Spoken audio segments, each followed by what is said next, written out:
안녕하세요. 경자인입니다. 오늘 리뷰할 책은 제니시스 박의 아파트 투자의 정석입니다. 책을 간단히 소개시켜 드리겠습니다. 출판사는 비즈닉스 북스에서 나왔고요. 책 제목은 대한민국 부동산 초보를 위한 아파트 투자의 정석, 마흔 전에 내 집 마련부터 부동산 투자까지 라는 책입니다. 나온 지 얼마 안 됐고요. 목차를 간단히 좀 설명드리겠습니다. 목차는 장으로 구성되어 있는데요. 첫 번째 장이 무일푼 월급쟁이 부동산에 눈을 뜨다. 그 다음에 이 장은 어디서부터 시작해야 하는가, 어떻게 투자해야 하는가, 실전, 내게 딱 맞는 투자 물건 찾기, 대한민국 부동산 초보가 알아야 할 모든 것, 이렇게 총 6장으로 구성되어 있고요. 총평을 간단히 좀 먼저 말씀드리겠습니다. 이상무가 생각하는 총평은 인생 역전의 기회는 주말마다 부동산 가는 사람에게만 온다. 참 좋은 말인 것 같아요. 실무적인 감을 느끼기 위해서 최근에 나온 책 중에 가장 좋다. 지사는? 저는 굉장히 잘 읽히는 책 중 하나다. 네, 굉장히 빠른 시간에 읽었고, 제가 하는 총평은 나는 왜 30대 때 부동산을 하지 못했을까? 아파트는 30대 때 사는 것입니다. 아주 희망적입니다. 네. 아주 희망적이에요. 좋아요. 네. 첫 책은 어때요? 저는 이게 아파트 투자 정석, 우리가 정석을 언제 봅니까? 처음에 할 때 하잖아요. 그치. 진짜 이게 나 이제 내 집 마련하고 싶은데 어떻게 해야 되지? 했을 때 보면 딱 좋을 책인 것 같아요. 그래서 실전편으로, 심지어 이론만이 아니라 실전편으로 내가 내 집 마련을 어떻게 하면 좋을지를 처음에 함께 해주는 책이다라고 생각합니다. 제가 이제 시작하기 전에 두 분하고 좀 간단히 책에 대해서 좀 얘기를 했는데요. 반응이 굉장히 좋은 것 같아요. 그러니까 반응이 좋다는 얘기는 책에 대한 만족도가 저희가 본 책 중에 최근에 가장 높은 것 같다는 느낌이 들고요. 이 두 분이 공감하는 게, 이 책이 실제 자기가 일어났던 그 히스토리를 쓰셨기 때문에 아마 더 공감을 하시는 것 같다는 느낌을 좀 많이 받았고요. 그래서 한번 하나씩 살펴보도록 하겠습니다. 자, 8페이지에 이런 말이 나옵니다. 이 책에는 4년 동안 수도권에서 4번의 이사를 하면서 평범한 직장인의 생초보 시절 내 집 마련을 고민했던 내용과 여러 선택지를, 그리고 선택의 장단점과 기준에 대해 자세하게 기록되어 있다. 물론 모든 사람의 상황은 다르다. 선택의 기준도 다르다. 하지만 생각의 흐름, 기준을 벤치마킹할 수는 있다. 이보다 더 좋은 실사례는 없다. 이게 그거잖아요. 그 추천사에 있는 완전 공감했어요. 맞아. 처음에는 이게 이제 읽기 전에 추천사를 먼저 보다 보니까 어떻길래라는 생각이 많이 들더라고요. 그래서 다 읽은 다음에 다시 한번 추천사를 봤는데, 오, 정확해요. 진짜 읽은 사람 맞아요. 진짜 읽은 사람 맞아요. 진짜 읽고 추천한 거야 이거. 이 저자가 자기의 집에 대해서 이렇게 평가를 합니다. 12페이지에 나에게 집이란 소중한 친구들과 함께하는 놀이터이자 가족과 휴식을 취할 수 있는 안식처이며 책과 음악을 통해 내가 성장하는 것, 그리고 어려울 때 방패막이가 되는 든든한 버팀목이라고 생각한다. 사실 이걸 이제 하나로 정리하면 이게 결국은 가족일 거라는 생각이 드는데요. 그만큼 이제 집, 그게 이제 구체적으로 여기서는 이제 아파트로 표시가 됩니다만,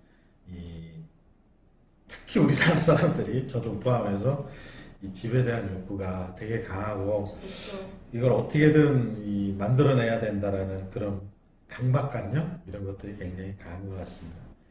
지난 4년 동안 4번의 이사를 하면서 내 집 마련과 동시에 부동산에 투자함으로써 나는 투자금의 20배에 가까운 자산의 증식에 성공했다. 그 과정에서 나는 진정으로 하고 싶었던 일을 찾았고 현재도 여기에 오랜 시간 매진하고 있다. 이런 문구도 좀 나옵니다. 수익률 200%잖아요. 20배면 2000% 아니에요? 2000%. 2000%. 근데 잘못 썼나? 20배 맞죠? 맞을 거예요. 내가 그래서 일부러 이렇게 써놨거든요. 그 다음에 여기 이제 여러 문구가 나오는데요. 경매로 좋은 집을 찾고자 하는 내 노력은 마치 마른 하늘에서 비가 내리기만 기다리는 모양새였다. 한 번은 관심 있는 물건이 나와 실제 입찰을 해봤지만 낙찰을 받지 못했다. 내 마음에 드는 물건을 찾기 힘들었고 겨우 발견해도 너무 높은 가격에 낙찰됐다. 혹시 경매해봤어요? 안 해봤고요. 경매에 부정적인 시각을 갖고 계시잖아요. 절대 하지 마라 저거잖아요. 절대 하면 안 된다. 직장인들은 경매를 안 하는 것이 좋습니다. 경매해봐야 아무런 혜택도 없고 그 다음에 나중에 한번 말씀드릴 기회가 있지만 경매는 자기 시간을 컨트롤할 수가 없거든요. 그래서 이분도 그런 과정을 거치신 것 같아요. 이 책의 내용을 보면 경매에 처음에 관심을 가져서 좀 싸게 집을 이제 구입하려고 했다가 이게 경매를 해봐야 이게 나와는 맞지 않는다라는 이제 생각의 경험치를 가지고 결국 이제 경매를 포기하시고 이제 다른 방향으로 돌아섰는데요. 책을 읽는 것의 가장 큰 장점이 저는 그렇다고 보거든요. 간접 경험을 할 수 있다는 것인데, 우리의 주 포커싱은 이 직장 생활을 계속 유지하면서 경제적인 부를 이루는 타이틀도 경자인이지 않습니까? 이 경매와 관련해서는 아예 처음부터 관심을 갖지 않으시는 게 쳐다도 보지 말아라. 쳐다도 보지 마라. 그다음에 경매를 하려면 법적인 공부를 상당히 많이 하셔야 돼요. 잘못하면 오히려 그 경매보다는 금매가 훨씬 더 좋다. 그 얘기 많이 들었어요. 금매가 더 쌀 때가 있다. 금매가 훨씬 더 좋고 협상도 쉽게 할 수 있고 그래서 그렇고요. 맞아. 책에서도 약간 그 부동산은 심리전이다 이런 그쵸. 비슷한 내용이 나오잖아요. 그다음에 49페이지 한번 읽어볼까요? 신문 기사를 통해 집값의 70%까지 제출이 된다는 사실을 알고 꼭 경매를 고집할 필요가 없음을 깨닫게 되었다. 그날 이후 본격적으로 내 집 마련을 위해 다른 방법을 찾아보기 시작했다.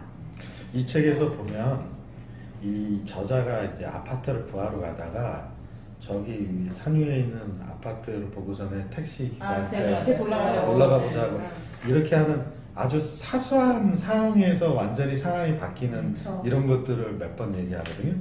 여기서도 마찬가지죠. 이것도 70%까지 대출된, 지금은 그렇게 안 됩니다. 요즘은 70%까지 대출된다는 사실을 대부분 사람들이 잘 몰랐던 거죠. 이분도. 그쵸. 네. 근데 이런 사실을 알게 되면 레버리지를 어디까지 자기가 쓸 수 있는지를 확인할 수 있으니까 그런 차이가 좀 있는 것 같고요. 근데 이분은 이제 성공하신 거잖아요. 무슨 얘기냐면 책을 쓸 정도로 됐으면 아마 성공을 하셨을 거예요. 그리고 상당한 이제 부를 이제 지금 누리실 텐데 똑같은 상황에 만약에 저가 왔다 그러면 이런 거를 과연 나의 기회로 만들어낼 수 있었을까 이런 생각도 좀 해볼 필요가 있을 것 같습니다. 저는 못해요. 근데 못할 것 이건 같아요? 준비가 되셨던 것 같아요. 아빠를 통해서 어쨌든 부모님을 통해서 약간 그런 개념이라든지 그런 마인드 같은 건 조금 장착돼 있는 상태였잖아요. 이 아버님이 경매를 좀 배우라고 맞아요. 이렇게 네, 추천을 부동산 했으니까 공부를 해라. 그리고 사업도 하셨던 분들이고 네. 그래서 조금 부담감, 그 빚에 대한 부담감이나 이런 게 좀 덜하지 않았을까. 그 대출, 그러니까 저는 개인적으로는 대출에 굉장히 부정적인 생각을 갖고 있는 부동산 회의론자 중 하나라고 볼 수 있는데 일단 대출을 받는다는 건 대출의 이자를 갚아야 되는 안정성이 수입에 있어야 되는 그쵸. 상황인 거죠. 근데 사실 어떤 상황이 어떻게 생길지는 모르는 거니까 일어나지도 않은 거에 대한 불안함이 이미 있는 거예요. 대출을 함과 동시에. 그러다 보니 이제 조금 부정적이 더 되고는 있지만 그래도 총평에서 말씀드린 것처럼 부동산을 한 채를 사려면 일찍 사야 한다. 네. 71페이지가 나옵니다. 그러다가 정말 안 오르면 어떻게 되냐고? 그러니까. 그래도 내 집이니 우리 가족이 행복하게 살면 되지 않을까? 매달 나가는 원리금은 은행에 내는 월세라고 생각하고 말이다. 이런 과정을 통해 LTV 70%를 활용하겠다는 결론에 이른 뒤 본격적으로 집을 알아보기 시작했다. 그러니까 집값이 떨어져도 내가 들어가서 산다고 생각하면 뭐 월세를 낸다 이렇게 생각을 마음을 이제 바꿔 먹으신 거죠. 사실 이게 단순히 몇 글자의 글이지만 이제 아파트나 부동산을 좀 투자해본 경험이 있는 저의 입장으로는 얘가 결국엔 핵심입니다. 이게 결국 실행력이거든요. 이 부동산 투자는 다른 투자와 달리 맞아. 이 금액이 커요. 쉽게 그다음에 못하죠. 쉽게 못하는데 간접 경험이 쌓인들 그걸 직접 경험으로 실행할 수 있는 모멘텀이 있어야 되는데 그 모멘텀은 어디서 생기는 것 같아요? 전 주변의 사람들, 충고, 조언, 용기, 응원 이런 아주 좋은 것들. 멘토가 있어요. 네. 멘토가 없으면 아무리 책을 많이 읽어도 실행이 책만 못 읽죠. 해요. 책은 많이 읽어요. 그래서 멘토를 잘 만나야 되는데요. 그 멘토가 경자인입니다. 그 다음에 이제 이분이 이제 여러 아파트들을 돌아다녀보는 이제 과정이 있습니다. 나는 이 지하철 노선도에 나와 있는 역 근처의 모든 아파트를 찾아보기로 했다. 이유는 잘 모르기 때문이다. 아는 게 별로 없으니 하나하나 모두 확인해 봐야겠다는 생각이 들었다. 지하철역이 아주 많아서 힘들 것으로 예상했지만 뜻밖에도 싱겁게 끝났다. 너무 안타깝죠. 그 이유는 다음과 같다. 예산에 맞는 집이 없다. 그래서 안타깝지만 저희에게는 희망이 있는. 그쵸. 그리고 일단 대단한 게 이렇게 해서 한번 꺾였잖아요. 근데 거기서 포기를 안 하고 이제 맞는 데를 계속 찾았잖아요. 맞아요. 이게 되게 대단한 거라고 저는 생각했어요. 맞아요. 그렇게 해야 돼. 포기를 안 했어. 싫은 법도 한데 서울을 고집하지 않으면 됩니다. 서울에 요즘 뉴스 보면 중위권 아파트가 9억, 그다음에 되죠. 초고층, 이제 초고가 아파트가 10억 이렇게 정부가 딱 정해줬어요. 그렇게 정해준 이유가 15억 이상 아파트 살 때는 대출이 하나도 안 나오거든요. 지금 15억 이상 되는 아파트는 대출을 한 푼도 못 받아. 거의 글자 같은 저는 느낌이죠. 개인적으로는 못 봐도 된다고 생각합니다. 근데 9억 원 이상과 15억의 갭을 두고 9억 미만으로 지금 갭을 둬서 이 정부가 투자를 하거든요. 이제 이 대출을 가이드라인을 하는데 사실 언론에 나오는 거 보면 모든 아파트가 다 그 정도 금액일 것 같은데 조금만 벗어나면 요즘은 조금이죠? 교통이 좋으니까 조금이죠. 조금만 벗어나면 사실은 그거보다 훨씬 더 저렴하고 살기 좋고 그다음 충분히 살아갈 수 있는 그런 아파트들도 엄청 많거든요. 서울 시내도 마찬가지예요. 무조건 새 아파트, 무조건 옆에 있는 아파트만 살 수 있는 아파트는 아니거든요. 조금 걸어가면 되는 것이고, 근데 뭐 걸어가면 되고 좀 오래된 아파트 들어가서 살 수 있는 것이고. 그쵸. 오래된 아파트는 저는 괜찮아요. 근데 저는 그 대중교통 이건 진짜 포기를 못 하겠더라고요. 저는 차가 없으니까. 그래서 대중교통은 포기를 못 하겠어요.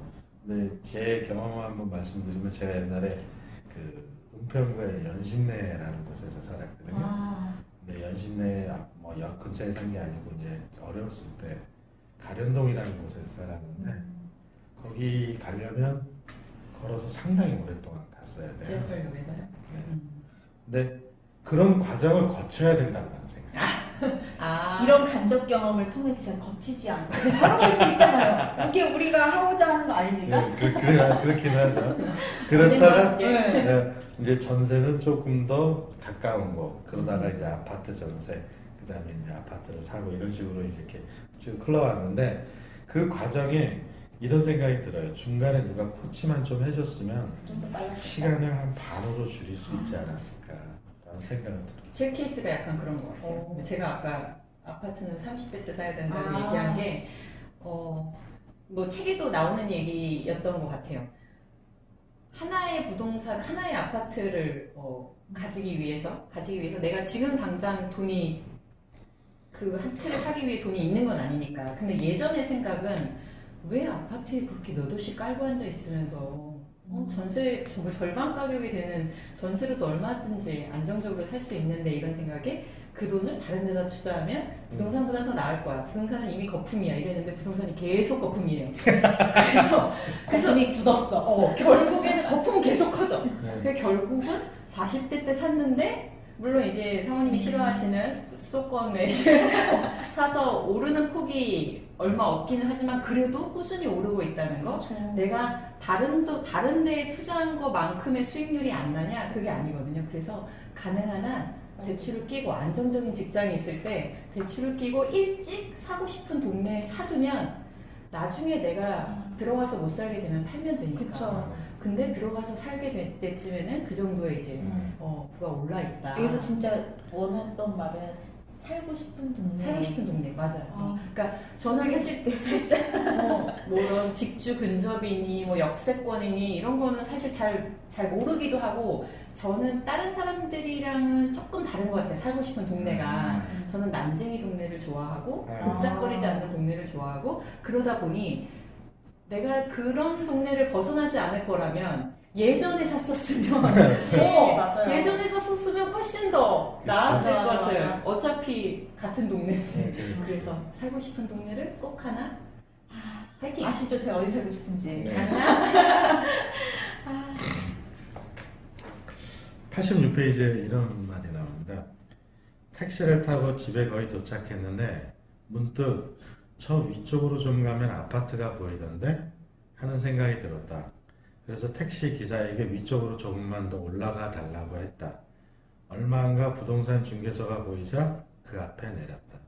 그래서 이제 이 저자가 이 부동산 중개사에 들어가서 이제 자기가 살 집을 그쵸. 결정하게 되죠. 이게 굉장히 우연인 것 같은데 지나고 보면 이게 또 필연인 것 같기도 해요. 아주 간단한 생각의 전환, 그때의 상황의 전환이 완전히 인생을 바꾸게 되는 거죠. 한 번만 더 가보자의 마음인 거잖아요, 사실. 그치. 집에 가려다가 맞아. 집에 가서 쉬고 싶을 텐데 그래도 하나 더 좀 더 노력하는 마음 이런 것 때문에 걸린 게 아닌가. 이 저자가 이제 그 집을 알아보러 이제 분당 밑에 여러 아파트를 이렇게 쭉 돌아보시잖아요. 이게 돌아보면서 이제 점점 이제 이남으로 계속 이제 맞아요. 금액에 맞춰서 이제 내려가는데 분당선을 따라서 따라서 이렇게 쭉 계속 내려가는데 이런 경험이 저도 사실은 예전에 좀 있었거든요. 제가 가지고 있는 돈의 범위는 예를 들면 1억인데 내가 가고 싶은 곳은 여기인데 그 한계치를 이거를 포기를 못하는 거예요. 여기 맞아. 그 얘기를 포기 못하고 뭐 이런 경험치를 말씀드려도 될지 모르겠는데 그 광장에 사는지 지금은 이제 팔았지만 그 집에 가기 위해서 제가 퇴근을 할 때 주말에 저녁에 그 아파트를 여러 번 그냥 혼자 간 적도 있어요. 포기하지 못하고 그냥 가서 밤에 가서 거기 가서 한참 앉아 있다고 했었어. 너무 갖고 싶어서. 그래서 결국 이루게 되신 거예요. 우와. 그 우연히. 나중에 지한이 아빠의 투자 잡설에 그런 내용 한번 말씀드릴 겁니다. 자, 121페이지 한번 보면 이런 내용이 나옵니다. 직장인이 부동산 초보에서 가장 빠르게 탈출할 수 있는 방법은 독서이다. 우선 집 근처 도서관에 가서 부동산 관련 책을 모조리 빌려와 읽자. 천천히 정독하기보단 빠르게 주요 내용 위주로 쭉 훑어보는 것이 중요하다. 이 과정에서 얻은 시사점은 따로 메모를 해두고 마음에 드는 책이 있다면 별도로 구입해서 상세히 읽는다. 보통 책 어떻게 사요? 전 사실 많이 빌려봐요. 도서관에서. 도서관에서도 빌려보고 도서관이 이제 책이 없다. 그럼 이제 이북 전자책도 도서관이 있잖아요. 전자책 도서관. 그럼 이제 전자책 도서관으로 보고 그런데도 없다. 그런데 너무 보고 싶다. 그러면 이제 사는 거죠. 그때 샀던 것 같아요, 저는. 아니면 신간은 보통 잘 없으니까. 아니면 나오더라도 너무 빨리 빌려가니까 직장인들은 그 시간에 절대 갈 수가 없어요. 그러면 이제 그때 사서 본다. 전 주로 이제 빌려보는 편이었거든요. 근데 요즘에는 제주에 있기도 하고 하니 이제 책을 읽고 싶으면 주로 이제 사서 보는데 또 좋은 제도도 있어요. 또 연봉 7천만 원 이하면 소득공제를 좀 더 해주거든요. 이런 팁들 알아야 돼. 그렇지. 이런 거 아무도 안 알려줘요, 잘. 맞아요. 영화는 안 되나? 어쨌든 정확하게, 공연, 도서, 정확하게 알려주셔야 됩니다. 도서, 공연 이런 거 됩니다. 그게 뭐가 추가로 되는 거예요? 추가로 소득공제를 좀 더 많이 해줘요. 아, 따로. 그래요? 아 모르시겠구나. 7천만 원 넘으시니까. 기자는 책 어떻게 사요? 저도 주로 빌려보는 책이고 저는 새 책은 잘 안 사고 거의 중고를 사는 것 같아요. 새 책 같은 중고를? 네. 중고 많이 사서 보는 것 같아요. 네. 저는 어떻게 책을 많이 보냐면 저는 이제 자기계발서나 주로 이제 부동산 책, 그다음에 경제책, 특히 경제책을 많이 사서 보는데요. 근데 어쨌든 뭐 요 근래 음. 덕분에 이 경자인 덕분에 요 근래 이제 투자와 관련된 책을 그쵸. 많이 보고 있는데 그 경제 쪽과 관련된 책은 최신 책을 봐야 된다라는 생각이 조금 있습니다. 예, 그래야 저도. 너무 완전히 많이 바뀌니까. 예. 특히 부동산이나 투자와 관련해서 그런 책들의 가장 옛날 책하고 지금 책하고 가장 큰 차이는 뭐를 보고 보셔야 되냐면 첫 번째는 금액이에요. 무슨 얘기냐면 그때 책을 썼을 때 나왔던 아파트의 가격하고 지금 아파트의 가격하고 부동산의 가격이 너무 차이가 많이 나요. 두 번째는 세금과 관련된 컴플라이언스가 완전 달라졌어요. 그래서 그때는 예를 들면 70%의 대출을 받아서 레버리지를 일으켜서 예를 들면 그걸 막 갭 투자라고 하죠. 그런 갭 투자를 일으켜가지고 막 30채, 40채 막 이렇게 샀다면 지금은 불가능합니다. 그렇죠. 불가능하고 최근에는 부동산 법인을 만들어서 또 투자를 많이 하죠. 그 부동산 법인의 가장 큰 문제점이 뭔지 알아요? 팔 때 힘들지 않아요? 부동산 처음에 법인은 네. 가장 큰 문제가 가장 큰 리스크는 세금이 아니거든요. 세금이긴 한데 양도세도 작고 그 다음에 거래세 뭐 기타 많은 혜택이 있을 것 같은데요. 국세청에서 조사를 나오게 되면 이게 이제 완전히 상황이 달라지는 거거든요. 왜 기업을 하는 사람이 국세청을 무서워하냐면 국세청에서 이만큼을 경비로 인정하기가 어렵다. 정상적으로 쓰지 않은 것 같다고 판단을 하면 이걸 정상적으로 썼다라는 증명을 누가 해야 되냐면 법인이 해야 됩니다. 하기 때문에 일반 사람들이 보기에는 국세청이 감사를 할 경우에 세금을 두드려 맞으면 전부 다 피해를 봤다고 생각해요. 자기는 그렇게 쓴 게 아니라고 생각을 하니까. 그래서 부동산 법인으로 투자를 하는 거는 상당히 조심해야 돼요. 정직해야겠네요. 그러니까 자기가 벌은 거 이상으로 다 토해낼 가능성이 많습니다. 더군다나 최근 이제 우리 정부는 부동산과 관련해서 뭔가의 추가 수익이 발생되면 다 세금으로 징벌적 세금을 때리려고 하는 그런 상황이 있기 때문에 부동산 법인으로 투자하는 거 바람직하지 않습니다. 정상적으로 하는 게 좋습니다. 그래서 결론은 이 방금 얘기했던 건 책을 통해서 간접 경험을 하는 것이 굉장히 좋다. 그리고 지금 이 두 분도 이제 시작한 지 얼마 안 됐지만 벌써 이 대화의 이 내용이나 이런 것들이 많이 좀 관점이 조금씩 바뀌는 것 같습니다. 대출 뭐 이런 문제도.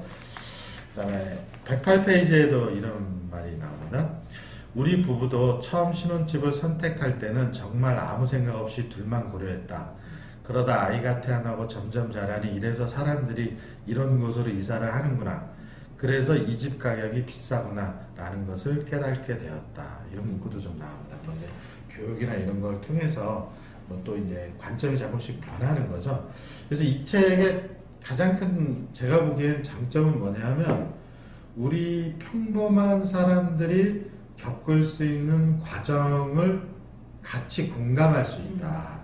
그래서 뭐 돈이 없는데 돈에 맞춰서 어딜 가야 됐고 그 다음에 또 결혼을 하시고 또 아기도 낳아서 이제 뭐 빌라에 들어갔다가 담배 냄새가 너무 많이 나가지고 옮기고 뭐 이런 얘기들이 실제로 우리가 이게 경험하는 얘기들을 쭉 써서 진행을 했기 때문에 상당히 좋은 책이다라는 생각이 좀 들고요.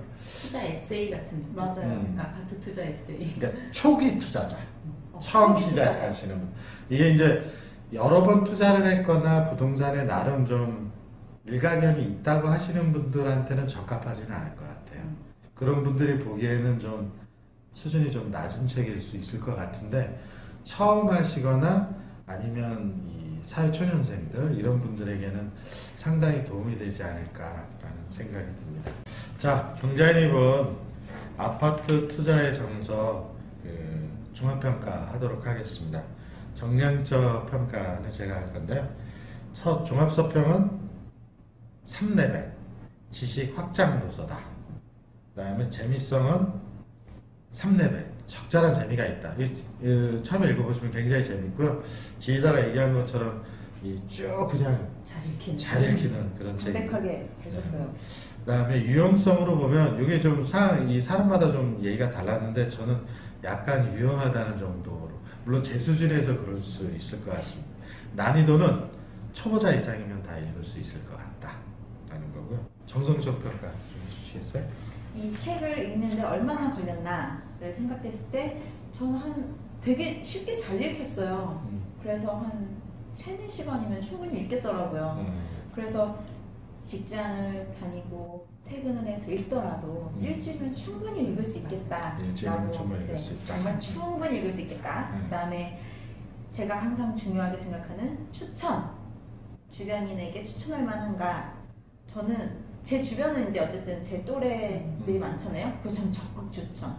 정말 내 집이 있는 친구들이 없잖아요. 그래서 다 선물해주고 싶더라고요. 이 책을 한번 읽어봤으면 좋겠다. 친구들도 한번 그런 생각을 하게 됐고, 그다음에 지휘자는 어땠어요? 다른 사람한테 추천해봐. 네, 저는 책도 추천하기도 했지만 빨리 아파트 사라. 빨리 아파트 내 주변의 추천, 어린 분들에게 맞아요. 그리고 책값이 아깝지 않는가? 아깝지 않은가? 정말 안 아까웠어요. 되게 오랜만에 이게 뭔가 가끔 어떤 책들은 너무 자기 얘기만 해서 조금 뭐야 이거 이런 때도 있잖아요 사실. 근데 이 책은 되게 담백하게 좀 솔직하게 그러면서 적당히 정보를 주니까 약간 강의 듣는 느낌이었어요. 이 책을 읽는 게. 그래서 저는 되게 좋더라고요. 책값이 전혀 아깝지 않았습니다. 그리고 이제 경제적 자유를 위해서 저희가 이걸 하고 있잖아요. 이 목표를 이루는데 도움이 될 것인가? 저는 엄청 도움이 된다고 생각했어요. 일단 첫 시작을 할 수 있게끔 도와주는 책이 아닌가라고 생각합니다. 우리가 예전에 빌딩 부자들이라는 책을 리뷰했잖아요. 이 책도 마찬가지로 몇 년이 지난 다음에 만약에 책을 사서 읽어보신 다음에 몇 년이 지난 후에 다시 보셔도 괜찮다고 느낄 정도고요.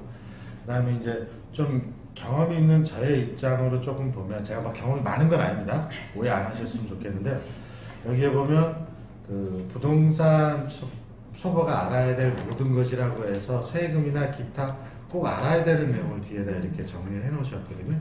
이런 거는 좀 나름 상당히 필기를 해 놓고 꼼꼼하게 자주 봐야 된다. 자주 보는 그런 내용들이 있으니까 잘 정리를 해 주시면 좋을 것 같고요. 지금은 이제 집이 없으신 분들이 많을 수 있는데, 여기 보면 이런 게 있습니다. 필요 경비를 꼼꼼히 챙긴다. 이 필요 경비가 이제 집을 사고 난 다음에, 그걸 아파트라고 합시다. 나중에 팔 때 양도세를 내려면 이 경비가 있어야 또 면제를 받고 뭐 이런 것들이 있거든요. 그래서 그런 내용들이 들어가 있으니까 한번 읽어보시면 도움이 많이 될 것 같고요.